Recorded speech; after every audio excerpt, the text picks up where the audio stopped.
Hey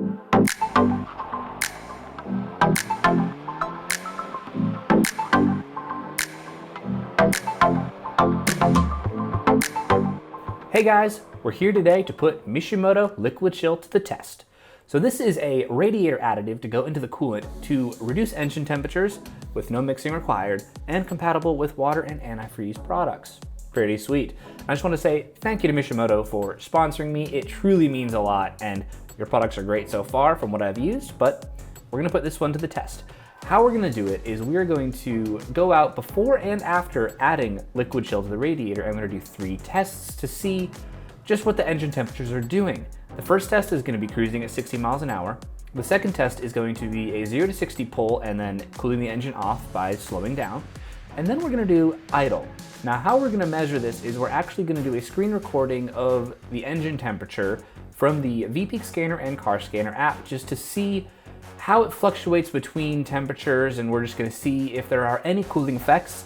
I don't anticipate peak temperature being lowered at all because the thermostat is going to be set to keep the engine running at optimal temperature, just in its running zone. What I'm anticipating is cooling down, especially after that 0 to 60 run. I'm anticipating this additive is going to bring those engine temperatures back down after a hard run faster than just antifreeze and water, because liquid chill. So we're gonna get out there, we're gonna go put this to the test, we're gonna go have some fun. So let's go to the car.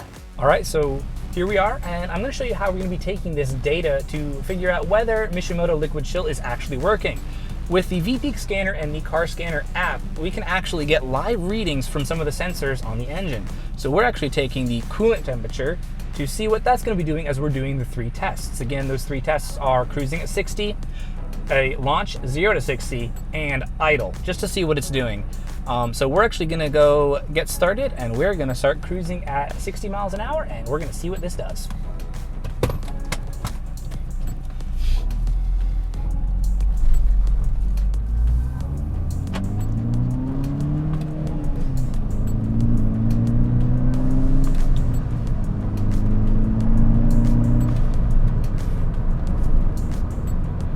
We're at 60, it has dropped down to 93, probably because of the air hitting the radiator as we're actually moving. It's only 86 degrees outside, 86 Fahrenheit, that is 94 Celsius now. So different measurement. Not getting to boiling though, that's the good news.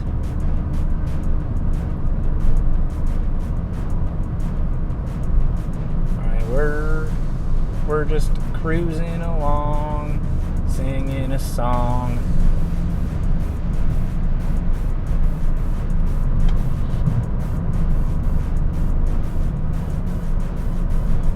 All right, it's down to 93.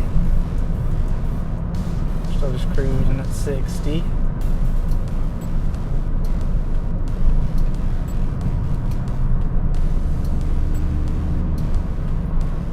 $92. Well, okay.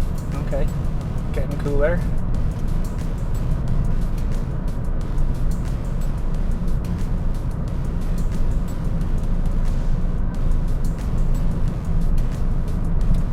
Alright. Down to 91 at the last second. Okay, cool. So for Mishimoto, it would have to beat 91 degrees. I mean, it's gonna be the same stretch that we do this test on just to make sure that we're keeping everything consistent and even. We're not gonna try to go too far at 60 miles an hour, just chilling. So the next test, we're gonna get up to 60, then bring it back down to 35, just to see what the temperature does during all those shenanigans.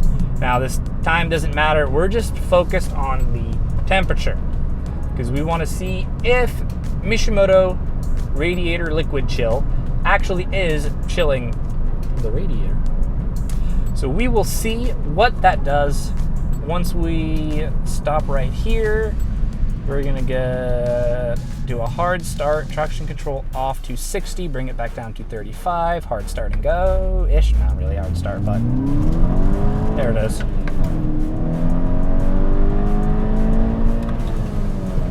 then bring it back down.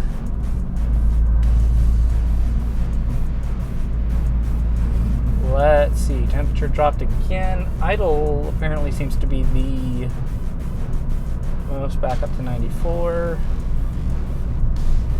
We're just chilling. Back up to 96. I wonder if this is delayed at all.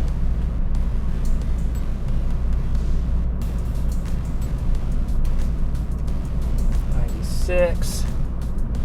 The same car I've passed again. Hello, person. Why is he going back and forth? I don't know. Down to 95. So I guess it goes back up a little bit. We'll have that immediate comparison side by side once we get the radiator liquid chill in. We are actually now going to do the idle test. So this is going to be a ton of fun because we're just going to be sitting in the same spot. We are parked with AC on because it is way too hot for those shenanigans. And it is currently reading 95. Just chilling on. I'm going to put this here so I can watch it.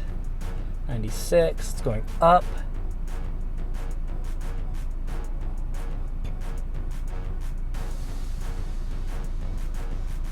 I know this is so enthralling for you guys. Truly spectacular.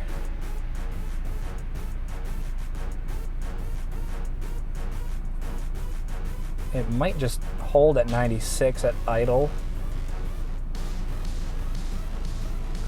My theory for when we add liquid chill is because the engine is set to run at a certain temperature and the thermostat makes that so, we're probably not going to see much of a difference in terms of outright temperature, especially running.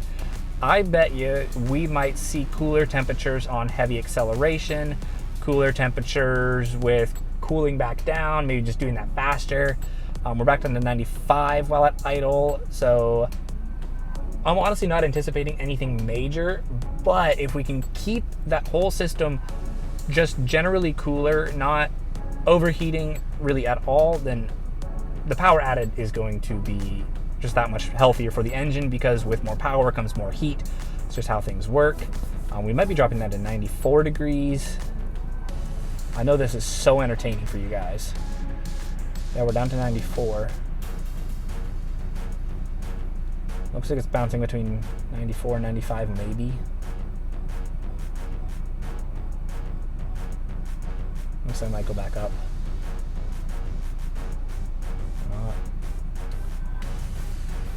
All right, well, we are gonna take this car back. We are gonna go put the liquid chill in, and I think we're gonna try to beat 95 on the idle. I think that's what we're gonna set this as. But word of advice, never open the coolant system on a hot car. We gotta let this cool down before we can open up the expansion tank and pour the liquid chill in. That is something that you guys need to remember to do as well. Make sure the car is cool because it is pressurized, it is heated in there. It is 95 degrees Celsius, that coolant water mixture, and as you know, water boils at 100 degrees Celsius. So it's very, very close to, and if you open that up and add some air, it could go. So don't do that. We're gonna take this back, we're gonna let it chill, we're gonna let it cool down and put liquid chill in and take it back out and compare to see if we're actually getting any cooling benefits. So let's take it back to the garage.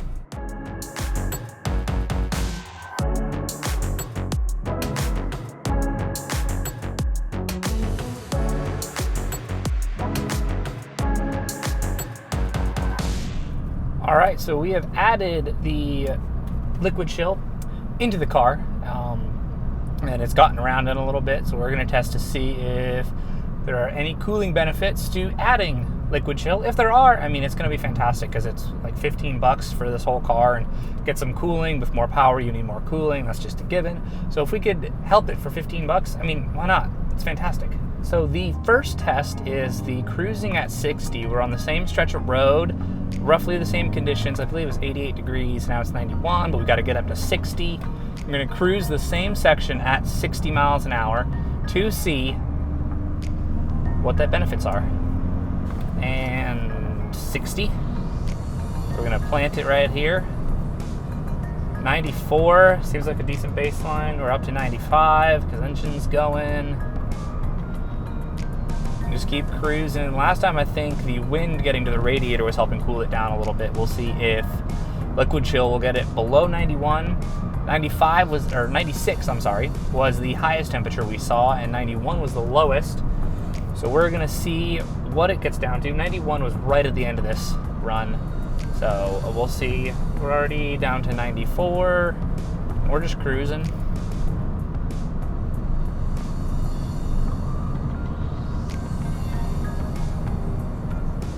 We're down to 92. Okay, that's good.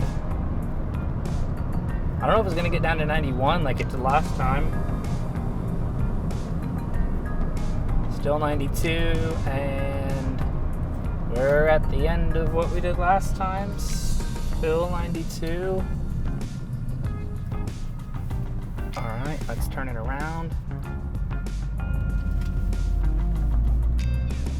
Back up to 93 already.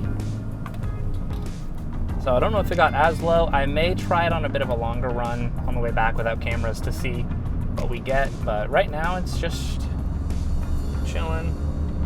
So we're gonna now move on to the 0 to 60 test to see if there are any differences there. 0 to 60 and then bring it back down to 35 miles an hour just to see that if that temperature goes up and comes back down a little bit faster. Traction control off because we don't like traction control. And then we're gonna do one run up to 60 and then coast it back down. So time isn't of the essence, so let's just go for it.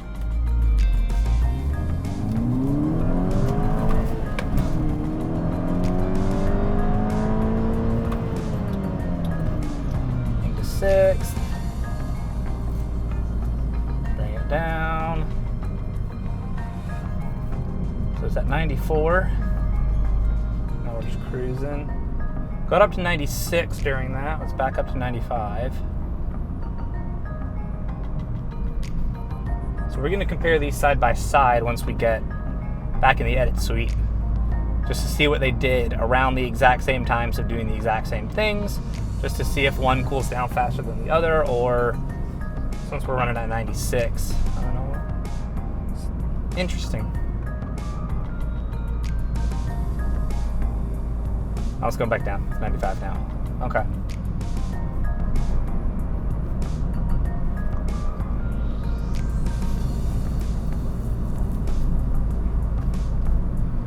Down to 93 while cruising. Okay. I got it on 93. I don't know if we even saw 93 on the other one, so that might be a little bit cooler. So next, we are going to be doing some idling. So we're just going to sit and idle for a little while, see what it kind of stabilizes at, and call it there. All right. Here we are. The idle test, the most interesting test of them all. So just sit here, idling at 800 RPMs. We're chilling, having fun. 89 degrees outside. Going up to 95. See if it might go up to 96. 96 is the highest we saw, period. I think that's probably what the thermostat wants to keep it at because, like we said before, 100 degrees Celsius causes water to boil, and it's a coolant and water mixture in there, so you don't want the water to boil. It's looking like it's pretty steady at 95, so even 1 degree Celsius cooler is actually not bad. Let's see.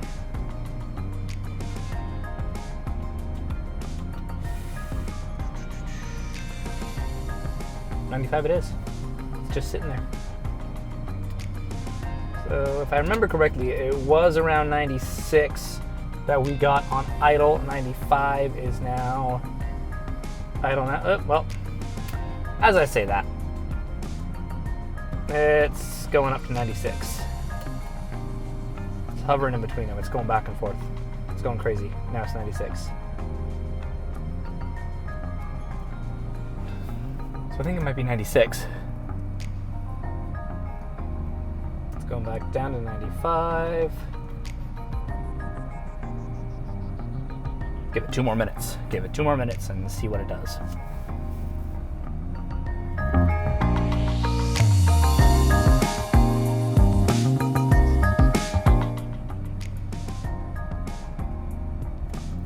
Settled back down at 95. I think that's where it likes to be once you've kind of calmed everything down and it's been sitting for a minute.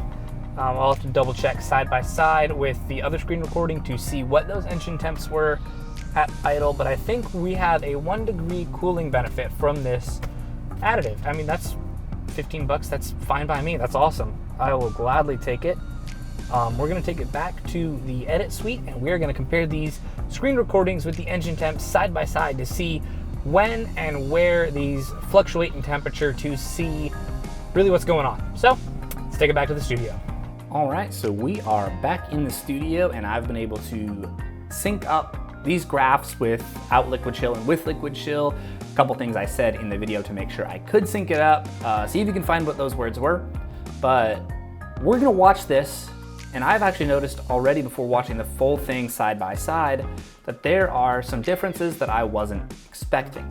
Now, for your reference, the top graph is with liquid chill and the bottom graph is without liquid chill. So just so you know which one's going on, they'll be labeled as well. But we're gonna get into this and see what the differences are. And play.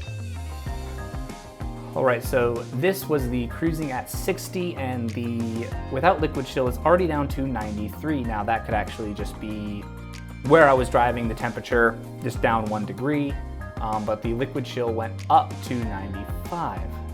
That is very interesting. But then the non-liquid chill went up to 94. So they both went up approximately at the same time, but they're running 1 temperature degree difference. So you say those things, 1 temperature degree. All right, liquid chill is bouncing back down to 94, but then non-liquid chill is bouncing down to 93. Now, as you saw at the end of these runs, non-liquid chill actually got down to 91, but liquid chill just caught up to it at 93. Some good cooling there, bringing the temperatures down. All right, let's keep watching. So yeah, non-liquid chill bounced down to 92 a lot sooner than liquid chill did, and then right here, we're getting to the end of this clip, it goes down to 91. The other one stays at 92. Then the other one went back up. All right, so then the next graphs we're gonna see is the 0 to 60 pole with the cruising back down to 35-ish miles an hour. All right, so we've changed over, and liquid chill is actually starting at 96 and non is starting at 94. Now these were same spot, same time after the 0 to 60, or the 60 cruising. But the liquid chill is bringing that temperature down a lot quicker. It went down 2 degrees, and it's back up. They're both at 95 now. 96, they're both at 96. Non-liquid chill down to 94, but then liquid chill right behind it down to 94. Almost at the end of this one. Next would be idle. Liquid chill down to 93. Now that's actually kind of what I was hoping to see, was after a hard pull, liquid chill bringing the temperature down faster. So here's idle. This one was actually pretty interesting. Liquid chill starts at 94 and non-liquid chill starts at 95.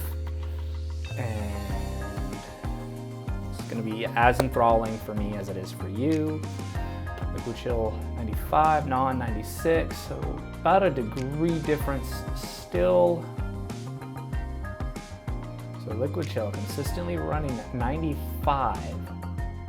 It's much lower. I think much lower, it's 1 degree. Oh, interesting. Now liquid chill, it's going down to 94. We didn't even see 94 except at the start with liquid chill. It looks like it might bounce back up pretty quick.